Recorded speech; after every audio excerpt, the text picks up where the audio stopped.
जिसको हम Sanskrit Indian nationhood भी कहते हैं, उससे हम जुड़े रहें। जिससे अलगाव की बात होती है उस पर हम जिसका एफर्ट देते आ रहे हैं उसका सामना कर सकें। प्रकाश ने पहले भी बड़े कार्यक्रम किए, कुछ गैप बीच में आया संगठनात्मक प्रॉब्लम्स के कारण, लेकिन आपको याद होगा प्रोफेसर अमर कोल की दो आलोचनाएं भी हमने छापी, जिसमें अमरनाथ यात्रा पर भी काफी अच्छा काम हुआ। आज के इस कार्यक्रम में हमारे साथ डॉक्टर शशि शेखर तोषखानी, जो किसी इंट्रोडक्शन के मोहताज तो नहीं है, लेकिन आज उनकी एक पुस्तक जो इस सारी प्रक्रिया को, जो हमारे ऊपर ऑनस्लॉट हुआ है और उसके बाद एक्सोडस भी, उस पुस्तक में जो उन्होंने लिखी है कितनी हमारे लिए पर्सपेक्टिव का काम करेगी। पुस्तक का नाम है rites and rituals of Kashmiri Brahmins, जिसमें ये बताने का प्रयास किया तोषखानी साहब ने कि हम संस्कृत सिविलाइजेशन के ही ध्वजवाहक हैं। दूसरा, हमारे बीच श्री महाराज कृष्ण जी संतोषी, विख्यात कवि हमारे समाज के, और कुछ अर्से से प्रोस में भी काम कर रहे हैं। उनकी एक जो कलेक्शन मेरे ईश्वर को तैरना नहीं आता, विडंबना, डेस्पिरेशन, डेस्पोटेंसी जो इजराइल में है, उस पर बात की है। इस पर भी हम बात करेंगे, जिसमें प्रकाश डालेंगे आज प्रोफेसर अमर कोल। इससे पहले कि मैं कार्यक्रम प्रारंभ करूं, मैं आमंत्रित करूंगा मंच पर आज के हमारे समारोह के अध्यक्ष प्रोफेसर BL फौदेदार को कि वो मंच संभाले।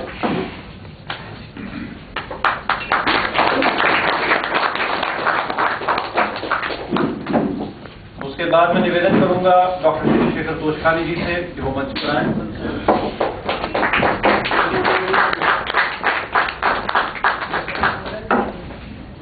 श्री महाराज कृष्ण संतोषी मंच पर आने की कृपा करें।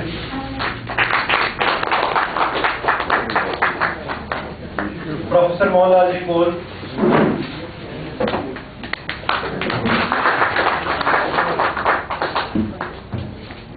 और श्री उपेंद्र अंबादा।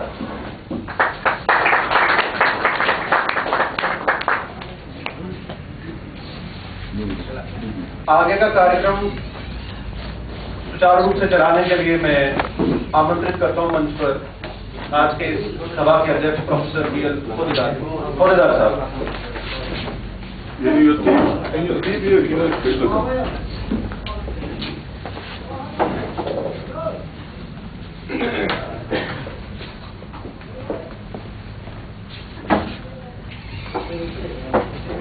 आज के इस कार्यक्रम में आप सब महानुभावों का स्वागत है।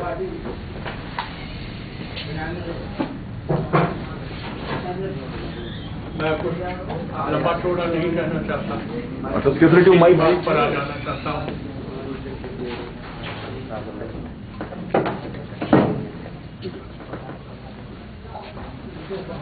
डॉक्टर तोषखानी की ये पुस्तक जो है बहुत पहले की रिलीज भी हुई है और ये बिक भी चुकी है,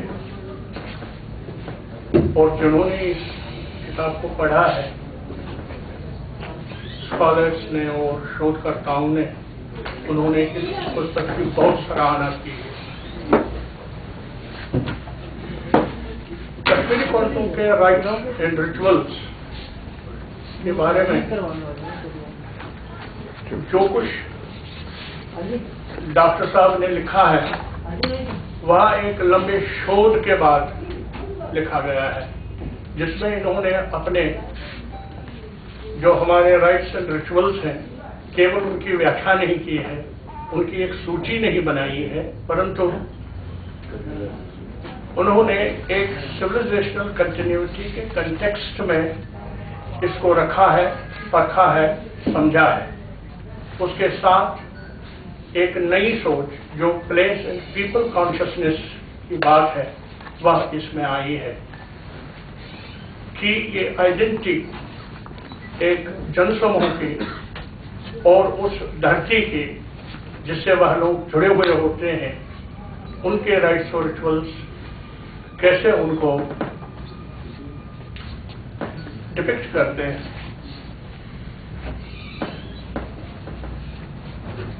इनकी किताब का विमोचन नहीं हो सकता है। हमने इनसे प्रार्थना की कि बहुत लंबी चौड़ी किताब है, मोटी सी किताब है, कीमत भी बहुत सारी है, तो हम इसे सब खरीद नहीं सकते। लाइब्रेरियों में किताब चली गई है, जैसा मैंने कहा, बहुत सराहा गया है इस पुस्तक को। हम इन्हीं से सुनेंगे इन्होंने क्यों ये पुस्तक लिखी, कौन सी ऐसी बातें थी जिन्होंने इन्हें प्रेरित किया कि ये पुस्तक लिखें, और इस पुस्तक में इन्होंने क्या कुछ लिखा है जो लीक से छोड़कर बात कही गई है, वो कौन सी है, और हम प्रवासियों का अपनी रीति रिवाजों से जुड़े रहना क्यों आवश्यक है। ये हमें प्लेस आइडेंटिटी और पीपल आइडेंटिटी की बात जो मैंने कही है वह इससे हमें दिखाई देती है। इसके पश्चात दूसरी एक पुस्तक जो साहित्यिक कृति है डॉक्टर संतोषी जी की, वह आपके सामने आ जाएगी। हमने उस पुस्तक का लोकार्पण नहीं किया है, पुस्तक तो पहले ही लिखी गई है, क्योंकि यहाँ पुस्तकों का बहुत लोकार्पण होता है। साहित्यकार मंडली होती है, पुस्तकों का वितरण होता है, पुस्तकें लोग लेते हैं, फिर बाद में पढ़ते हैं या नहीं वो जाने, क्योंकि उन पुस्तकों के बारे में उसके पश्चात कोई भी चर्चा होती ही नहीं है, जो कि पढ़ने के बाद बहुत जरूरी, बहुत आवश्यक बात है। किसी की किताब, जो किसी ने किताब लिखी है, उसको पढ़ा जाए, उस पर फिर चर्चा या विवेक जरूरी होना है कि आखिर उसमें क्यों लिखा गया, कैसे लिखा गया है, क्यों लिखा गया है, और जो पढ़ने वाला होता है क्या उसे वह पुस्तक उसके लिए क्या संदेश लाती है, वो उसे कैसे देखता है। कुछ दिन पहले मैं ऐसी ही एक कार्यक्रम में जहां पुस्तक का विमोचन हो रहा था, वहां मेरे ही एक मित्र ने उसका पुस्तक का अवलोकन किया। लोगों को अच्छा नहीं लगा, साहित्यकार लोग भी बैठे थे और वाहवाकार भी थे। वाहवाकारों को बड़ा नागुजर, वो अच्छा नहीं लगा। उन्होंने कहा कि विमोचन के समय ऐसी बातें नहीं कही जाती हैं। मैंने उस समय सोचा कि हाँ, ठीक बात है। अगर ये वाहवाही के लिए किताब लिखी जाती है, ये वाहवाही कहीं भी लूटी जा सकती है। किताब आ गई, मार्केट में आ गई, मार्केट में तो आती ही नहीं है, कोई खरीदता नहीं है। मगर इस पुस्तक का इसका फेद क्या होगा? मैं ले लेता हूँ, घर ले जाता हूँ, फिर कहीं रख देता हूँ। अगर पढ़ता भी हूँ तो किसी के साथ उस पुस्तक के बारे में बात करने की कोई बात होती ही नहीं है। मैंने संतोषी जी से कहा, आपकी ये पुस्तक जो है, हम इसका लोकार्पण नहीं करेंगे,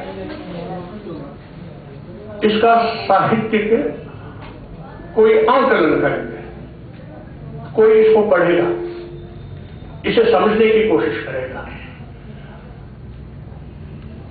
हम सुनेंगे कि इस पुस्तक में क्या कुछ लिखा गया है, फिर संतोषी जी उनसे बातचीत करेंगे। क्या जो कुछ उन्होंने लिखा है, जो उनका मतलब था, अर्थ था, क्या वो हम तक पहुंच पाया है? क्या हम उसकी पुस्तक को पूरी तरह से समझ पाए हैं या नहीं पाए हैं? शायद यह सुनकर आप और मैं इस किताब को कहीं खरीदेंगे, कहीं किसी से मांगकर पढ़ भी लेंगे, फिर देखेंगे क्या जो कुछ इस पुस्तक के बारे में कहा गया है ठीक है या नहीं। एक नया एक्सपेरिमेंट है।